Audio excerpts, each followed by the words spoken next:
1 Reis, capítulo 17. Então Elias, o Tebisbita, dos moradores de Gileade, disse a Acabe: Tão certo como vive o Senhor Deus de Israel, perante cuja face estou, nem orvalho nem chuva haverá nesses anos, segundo a minha palavra. Veio-lhes a palavra do Senhor dizendo: Retira-te daqui, vai para o lado oriental, esconde-te junto à torrente de Querite, fronteira ao Jordão, beberás da torrente, e ordenei aos corvos que ali mesmo te sustentem.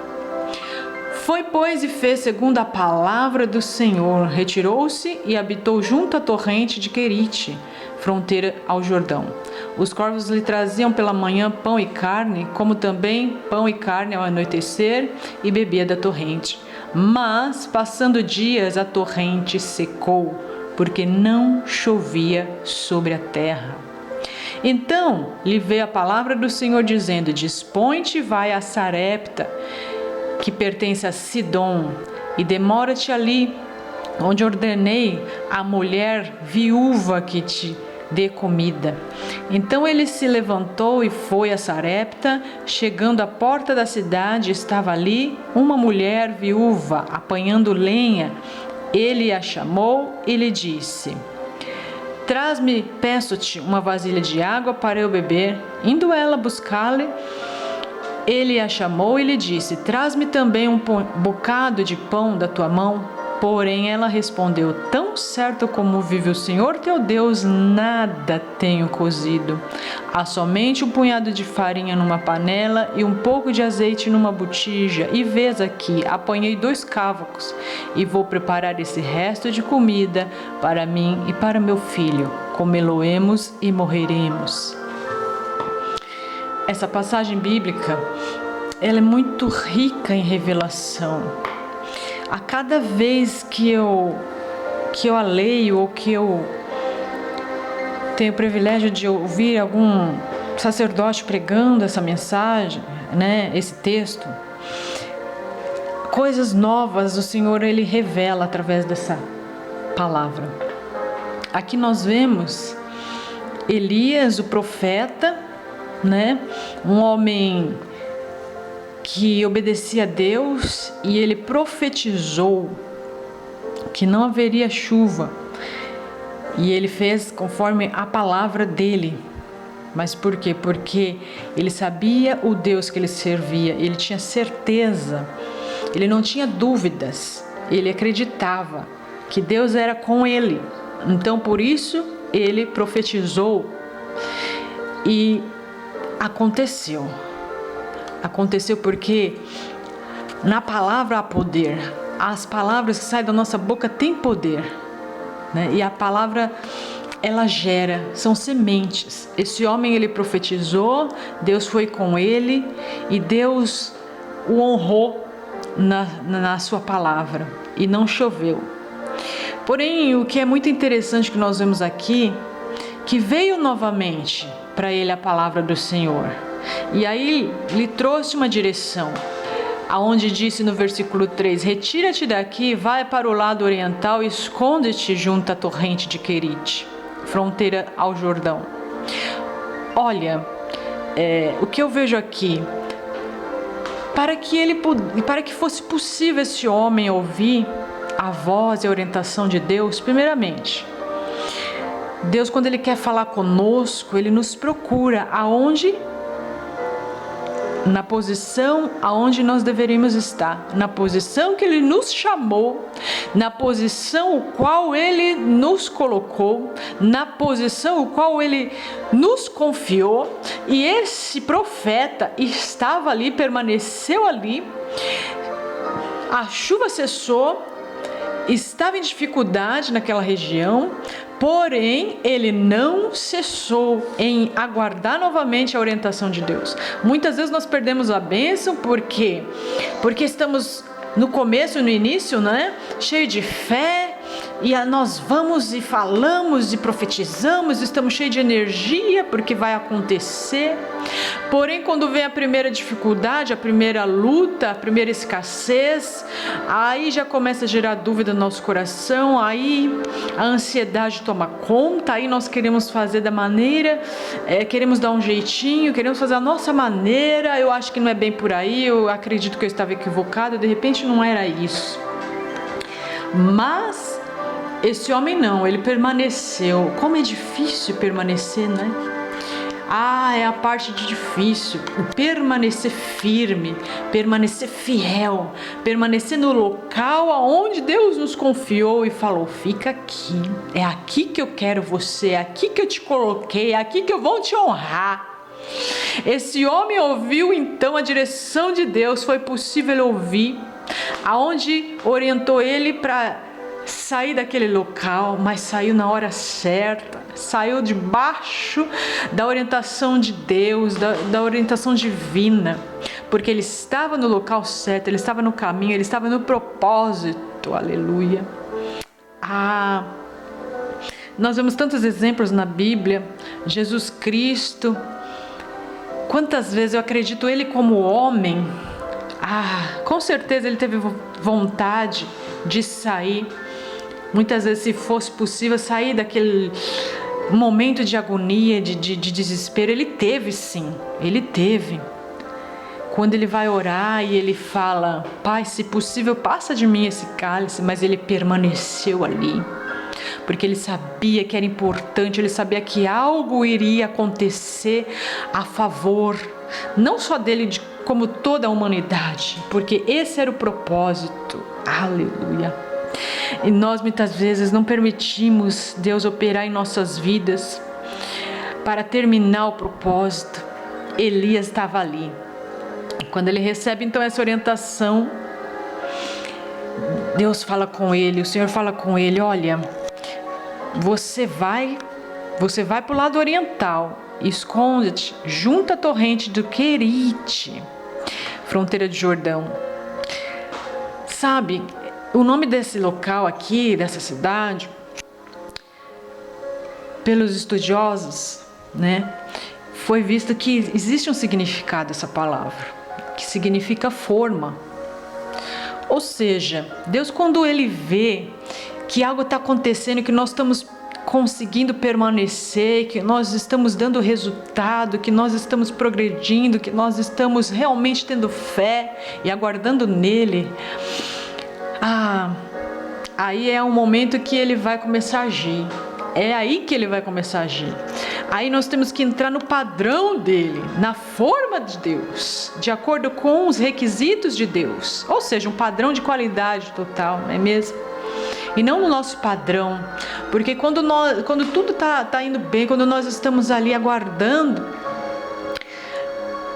para que não venhamos cair nessa tentação de resolver da nossa maneira, né, de nos precipitarmos, agir pela nossa carne, pela nossa força do nosso braço. Então nós temos que entrar na forma de Deus. É da maneira que Ele quer, é da maneira que Ele que vai executar. Ele é o grande eu sou, Ele é o Jeová Jireh, Ele é o Jeová Rafá, o grande El Shaddai, é Ele. Porque quando nós estamos nessa forma, aí Ele pode operar. E ele foi até Querite. E ali no versículo nós vemos no 4: beberás da torrente que ordenei aos corvos, que ali mesmo te sustente. Ou seja, aí começa a nossa fé ser testada, né? Então você está ali aguardando a voz de Deus, você está aguardando a direção de Deus, você orou, você perseverou, você ficou, você está vendo que você está prestes a ser provado, testado, mas está aguentando firme, e aí Deus vem com a resposta e Ele fala para você algo louco, algo que foge totalmente dos padrões, algo que foge de uma normalidade. Como assim? Eu vou beber água, tudo bem até aí de torrente, mas ser alimentado por corvos? Que coisa louca é essa? Mas é assim que Deus faz. É assim. Deus usa das coisas loucas para confundir as sábias, porque é nelas que estão o milagre. Deus não vai usar as coisas redondinhas, tudo certinho, né? Não vai. Aqui no caso, eu poderia dizer, lógico, usando uma simbologia aqui, uma brincadeira. Você vai lá no mercado tal que vai ter lá, né? A pessoa vai te pagar. Não, é corvos que vão te alimentar. É corvos. Algo que sai do teu entendimento, algo que ultrapassa todo o teu entendimento, a sua mentalidade, sabe, carnal. É assim que Deus vai fazer. É assim que Ele faz, é assim que Ele age. Então esse homem começa a viver ali o sobrenatural. Oh, glória a Deus! Oh, glória a Deus! E tudo foi possível porque ele estava ali. Ele estava no local aonde ele deveria estar. Ele permaneceu. Então, começa aqui a Deus operar o milagre. E como ele dizia no versículo 6, foi se cumprindo. Os corvos traziam pela manhã pão e carne, também anoiteceu, glória, foi sustentado por corvos. Mas, passados os dias, a torrente secou, porque não chovia terra. Querido, querida, vamos entender um pouquinho do sobrenatural de Deus, mas vamos imaginar o seguinte: nós vivemos aqui nessa terra, nós vamos passar por muitos momentos de provação, de dificuldade, muitas vezes igual ao ímpio. E até mesmo agora, talvez para o teu espanto, às vezes nós vamos ser provados mais do que os ímpios. Às vezes nós vamos estar numa situação muito mais dificultosa do que um ímpio, do que o teu vizinho, do que o teu colega, aquele que não tem nem fé, aquele que desacredita e zomba de você. Aquele, sabe, que está bem, que está bem vestido, que está comendo bem, que parece que não tem problema nenhum, que você já está ficando meio brabo, pensando, poxa vida, eu sirvo a Deus, eu faço tudo certinho, por que é assim? O dia mau ele existe, e o dia mau vem para todos, vem para o justo e vem para o ímpio, mas aquele que está no Senhor, que aguarda no Senhor, o Senhor renovará nossas forças para passar por tudo isso. Jesus, ele já tinha nos dito que no mundo teríamos aflições, mas ter bom ânimo, porque ele venceu. Então é assim mesmo. Secou a água, secou porque não chovia para ninguém, né? Deus, se quisesse, poderia fazer uma nuvem só para ele, para cair água. Sim, o sobrenatural de Deus nós não medimos, não tem dimensão. Deus faz o que Ele quer, mas Ele passou pelas mesmas lutas e dificuldades. Não chovia. E aí, só que esse homem tinha um diferencial: ele cria em Deus, ele cria no poder sobrenatural, ele estava vivendo o sobrenatural, ele estava agindo por fé, ele estava tendo o prazer de viver e ver as maravilhas que Deus já estava operando. Então ele sabia que ele permaneceu no local, ele permaneceu no propósito, porque ele sabia a quem ele servia. Então lhe veio a palavra do Senhor novamente, lá no versículo 8: Dispõe-te, vai a Sarepta, e permanece em Sidom. Ai, né? Tá muito bom, tá comendo carne, né? Tá comendo o pão, tá bebendo da água, mas agora você passou pela primeira, você tá entrando na forma, já tá entrando nos padrões. Aí vou apertar um pouquinho, vamos ver mesmo se eu posso contar contigo, se eu posso executar tudo aquilo que eu tenho para você, se eu posso entregar mesmo algo tão especial nas tuas mãos mais para frente. Eu quero que você vá para Sarepta. É lá que eu quero que você vai. Sabe, essa cidade também tem o seu significado, que significa fundição, ou seja, literalmente Elias estava indo para o fogo. E Sidom é uma cidade conhecida como Mata Profeta.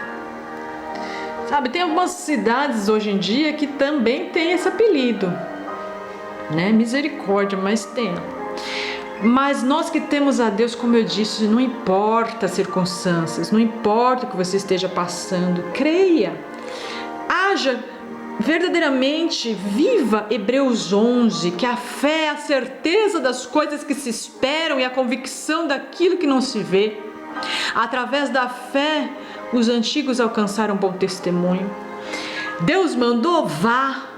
Deus falou, faça. E assim fez. Ele foi. Deus ali, ele disse que ele seria. E Deus estava providenciando algo para ele nesse local.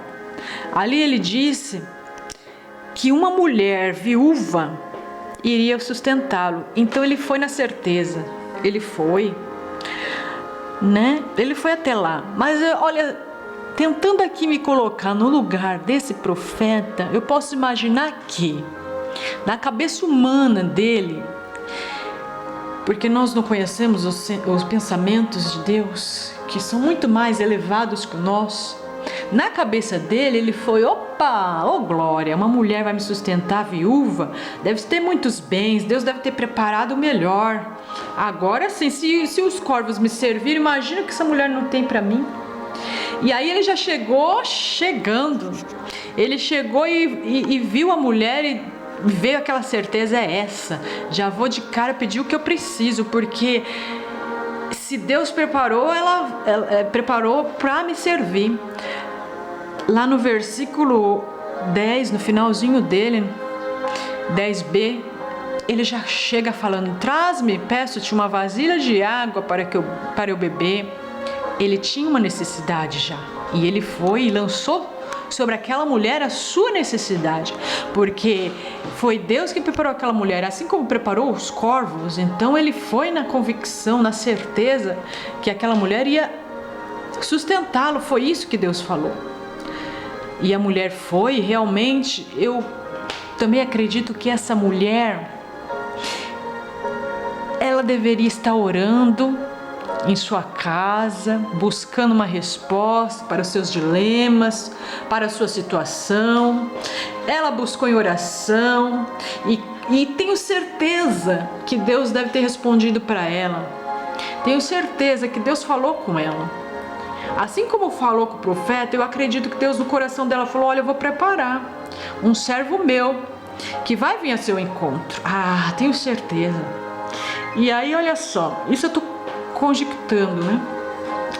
E ali houve esse encontro dos dois, os dois naquela expectativa, oh glória a Deus, olha o milagre chegando, os dois pensando a mesma coisa. E ele pediu a água e ela foi lá e buscou. Então imagina o que não passou na cabeça dele, nossa, numa escassez dessa, se ela me trouxe água, imagina que ela não tem, o banquete que essa mulher não deve ter para mim. Porque a água valia ouro, né? Se estava a cidade com dificuldade em água. Mas, então, ela foi buscar água. Aí ele chamou e disse, traz-me também um bocado de pão na tua mão. Sabe qual foi a resposta dela? Oh, meu Deus do céu, essa mulher disse tão certo, como vive o Senhor teu Deus, nada tenho cozido, há somente um punhado de farinha numa panela e um pouco de azeite numa botija. E vês que apanhei aqui 2 cávagos, que vou preparar e esse resto de comida para mim e meu filho morreremos. Olha a realidade ali, olha a realidade. Quando ele pede isso, naquela ansiedade, ele achou que ele ia ser atendido, né? Imediatamente, essa mulher responde que não tinha nada. Eu vi muitas pregações dizendo que essa mulher mentiu no começo, quando disse que não tinha nada, e que depois ela fala que tinha, que havia somente um punhado de farinha numa panela e um pouco de azeite. Mas veja bem, eu acredito que essa mulher estava com o coração entristecido por não poder satisfazer o desejo desse profeta.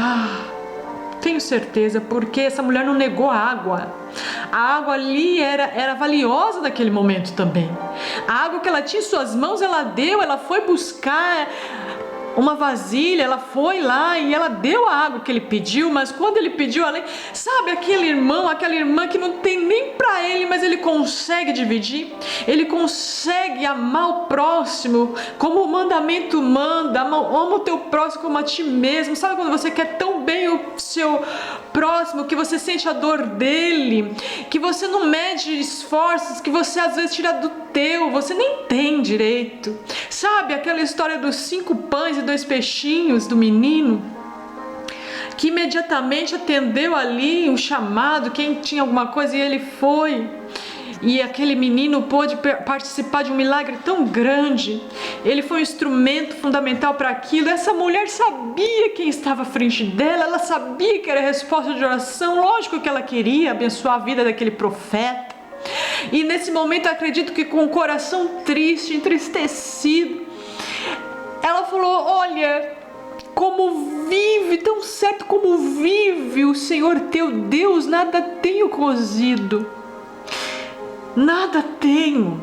Ela queria dar mais, ela queria dar algo especial, algo realmente, sabe, quando você quer agradar alguém, você quer dar algo bacana, legal, porque você tem prazer naquilo. Ela não tinha. Eu acredito que ela estava até com vergonha, né?